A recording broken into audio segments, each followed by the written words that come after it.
この動画では、ピアレビュー教材の作成方法をご紹介いたします。ピアレビューは、提出されたレポートや記述式の回答を学生同士で採点し合う仕組みです。学生は誰の回答を評価しているのか、また誰に評価されているのかを知ることなく、客観的に評価することができます。対象の教材の種類は、レポートとテストです。これからピアレビュー教材の作成手順をご紹介いたします。Web クラスへログイン後に、時間割からピアレビュー教材を作成したいコースへアクセスします。Web クラスのコースは、授業科目に相当します。ピアレビューするための教材を作成します。教材一覧画面から、教材を作成するをクリックします。レポート、またはテストを選択します。今回は、レポートをクリックします。オプション設定の画面で必須となっている、タイトルと種別を設定します。教材実行時の制限や合格点など必要な場合に設定を行います。ピアレビューを設定するには、他のコースメンバーへ回答を公開するで、ピアレビューをするにチェックを入れます。また、学生が何人の学生のレポートを採点するかを設定します。詳細については、クエスチョンマークの解説をご参考ください。必要なオプションの設定が完了したら、テスト作成問題編集をクリックします。設問作成画面で必要な項目を設定します。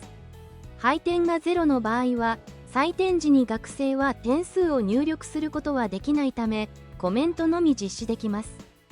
必要な項目を設定したら、保存をクリックし、ピアレビュー教材の作成を終了する場合は、変更を保存して終了をクリックします。ピアレビューは、レポート提出か記述式で実施できます。以上でピアレビュー教材の完成となります。学生でピアレビュー教材を実行して、ピアレビューを行います。ピアレビューを実施するためには、まずピアレビュー教材を提出する必要があります。ピアレビュー教材を実行します。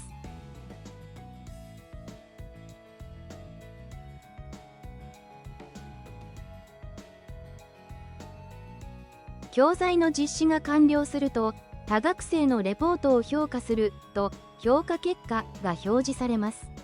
他学生のレポートを評価するから採点を実施します。採点をクリックし、点数やコメントを入力し、保存します。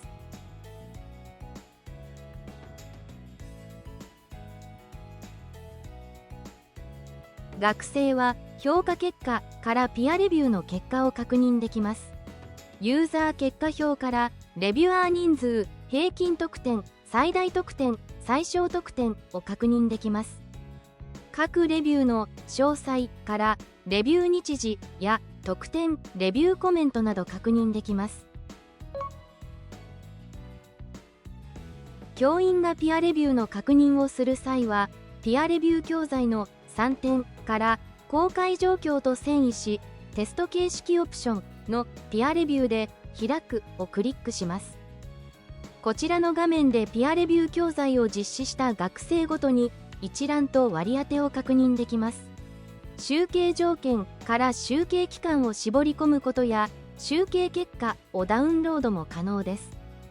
レポート提出者一覧表の各学生の詳細をクリックすると、ピアレビューした学生のコメントなども確認できます。授業スタイルに合わせて、ピアレビュー教材をご活用ください。以上で、機能のご紹介を終了します。ご視聴ありがとうございました。